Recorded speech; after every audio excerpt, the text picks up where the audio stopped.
Hello, and welcome to Shrink, the podcast for the mind.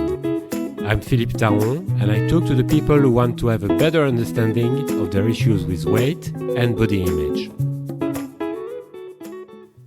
Today, we're talking about a topic that affects half the human population. Yet, still, somehow, it makes people uncomfortable to discuss. And it's menopause. And yes, I'm aware that I'm a man talking about menopause. I've done it many times. I've done talks about it. I've talked about it with many of my clients. So if you're already thinking, what does he know about the hot flushes? Don't worry, I get it. And when I told a friend I was recording this episode, he said, "Are you mad? That's dangerous territory."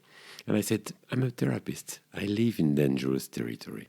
Now, jokes aside, I've been working with women for years around body image, weight, and emotional well-being. And again, menopause comes up. Not just as a medical event, but as a psychological turning point. So this episode is really about how menopause affects how women feel in their bodies, emotionally, physically, and even spiritually, and how to navigate that change with more compassion and less self-criticism. So, what's really happening?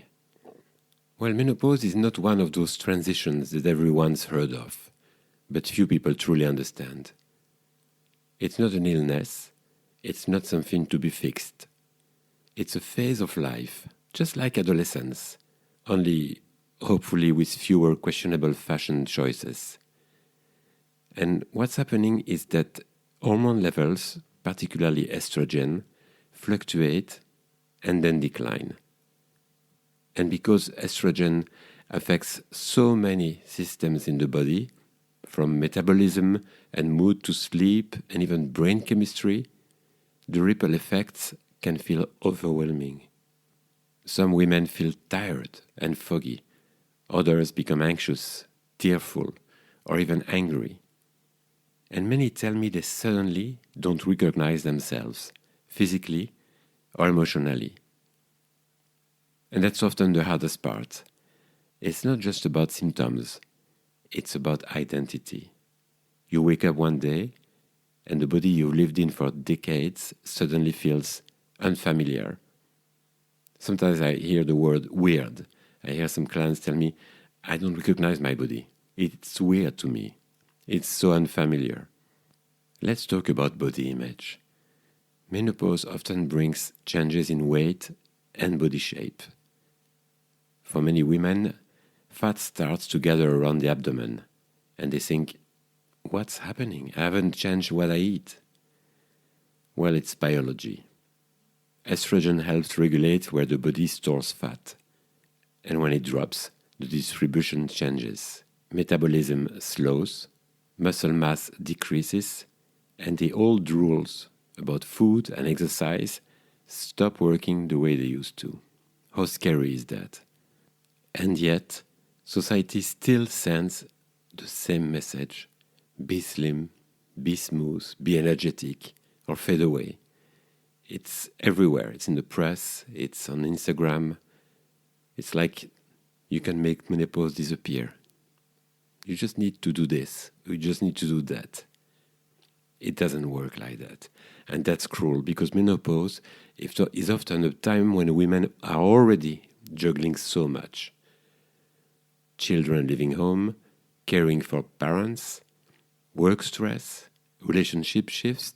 It's not unusual that it's a time of your life when your relationship changes quite a lot, and there are many divorces at that time of a man's or a woman's life.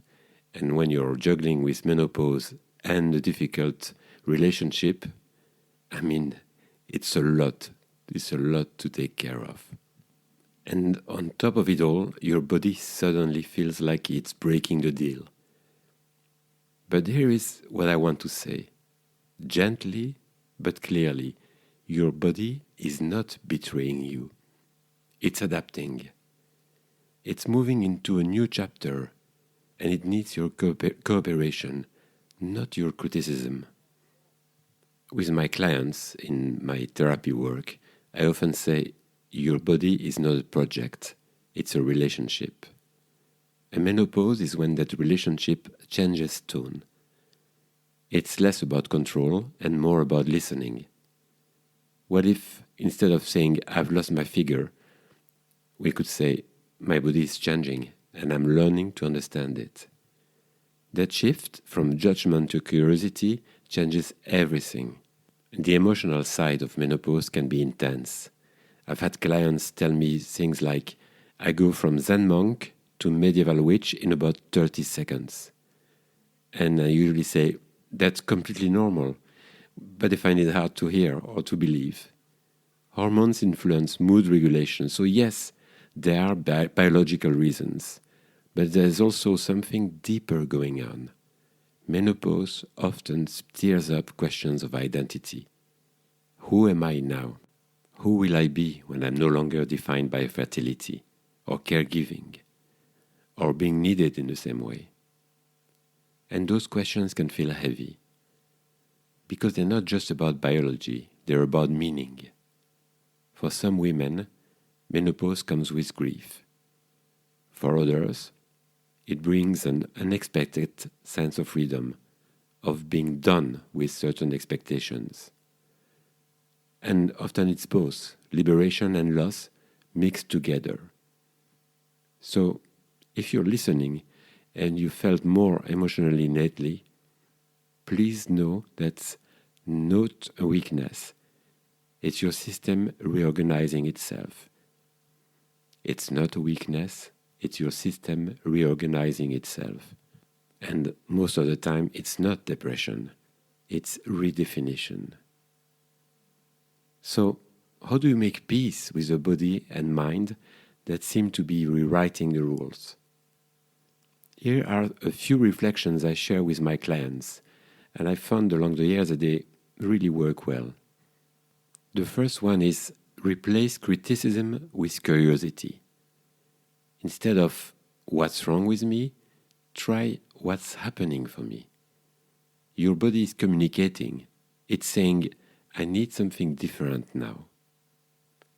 The second one is practice kindness instead of control. You cannot bully your body into cooperating. You can only listen to it, nourish it, rest it, and move it with care. And the third one is connect, don't compare. Menopause can feel lonely, but you're far from alone, of course. Talking to other women about what you're experiencing, and yes, laughing about it sometimes, can be deeply healing. Humor has its own kind of medicine. Laughter lowers shame, and it reminds you that you're human, gloriously, imperfectly human. I feel like women should see menopause as a new chapter. The truth is, menopause is not the end of youth. It's the beginning of authenticity. It's when you start saying, this is me, unfiltered.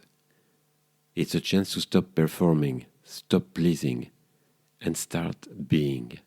And if that means that you're sometimes emotional, sometimes tired, sometimes sweaty, well, that's okay. It means you're alive, and your body is evolving. As a therapist, and as a man who spent many hours listening to women talk about their experiences, I admire how much resilience and humor women bring to that chapter. It's amazing. You go through this massive hormonal earthquake and somehow keep holding up families, jobs, friendships, and often the emotional life of everyone around you. So, if you're in the thick of it, remember, you're not broken, you're becoming. And there's enormous wisdom in that becoming. You might be wondering, okay, I understand that my body is changing, that I need to listen more and fight less, but what does that actually look like day to day? What should I eat? How should I move? So let's finish with a few thoughts about diet and exercise. Or let's say nourishment and movement instead of diet and exercise. I think it's better. I like the idea of eating for steadiness, not perfection. During menopause, hormones like estrogen or progesterone fluctuate, and that can affect appetite, blood sugar, and mood. This is why you might find yourself more tired or craving sugar more often. It's not a lack of willpower, it's physiology. So the goal is not to tighten control, it's to create stability. Think of it this way, your body doesn't want fewer calories, it wants more consistency. So instead of skipping meals and then overeating later, try to eat at regular times with a mix of protein, fiber, and healthy fats that keep your energy even. Your meals don't have to be perfect. Anyway, I don't know any meal which is perfect. I hear about it a lot from my clients or from influencers, but in my mind there is no perfect meal. What matters is that your meals are grounding, food that helps your body feel safe and steady. And if emotional eating happens, or I should say, and when emotional eating happens, because you're stressed, tired, lonely, or overwhelmed, that's okay. It's not failure. It's information. It's your body saying, I'm looking for comfort. So you can ask, what kind of comfort would really help me right now? And that small pause, that moment of curiosity, when you're having this connection with your body, is how you begin to eat with your body, not against it. Movement should be viewed as a conversation, not a punishment. Exercise can feel complicated during menopause. You might find your energy fluctuates. What used to feel great now leaves you exhausted. That doesn't mean you're getting lazy. It means your body is asking for something different. For some women, not all of them, but for some, menopause is a time to shift from performance to presence. Instead of pushing harder, try asking, what kind of movement would feel supportive today? What do I really feel like doing? That might mean brisk walking, yoga, swimming, or resistance training, all of which help maintain muscle, bone strength, and mood. For others, it might mean stretching, dancing in the kitchen. I like that idea of dancing in the kitchen, by the way. Or simply moving more gently, but more often. It's not about doing more, but it's about doing what feels right. Movement should leave you feeling alive, not depleted. Menopause is a time for a new rhythm, not a new regime. If there is one theme I hear from women navigating menopause, it's this. The old rules don't work anymore. And that's true, they don't. But that's not a loss. It's a recalibration. This stage of life isn't about shrinking your body. It's about expanding your care. It's about finding the rhythm that matches who you are now, not who you were 10 years ago. Eating regularly, moving kindly, resting when needed. These are not small things. They are how you rebuild trust with your body. So, as you go forward, remember, your body isn't asking for discipline, it's asking for dialogue. And the more you listen, the more it responds, with steadier energy, calmer hunger, and a deeper sense of peace. So, if you take one thing from this episode, let it be this. Menopause is not a battle to win. It's a rhythm to learn. And your body already knows the beat. You just have to listen. Thank you so much for listening and for letting a 62-year-old man talk about menopause without running for the hills. If you like this episode, share it with your friends. And please subscribe to my podcast to make sure you don't miss any of them. Take care of yourself. I'll see you next time.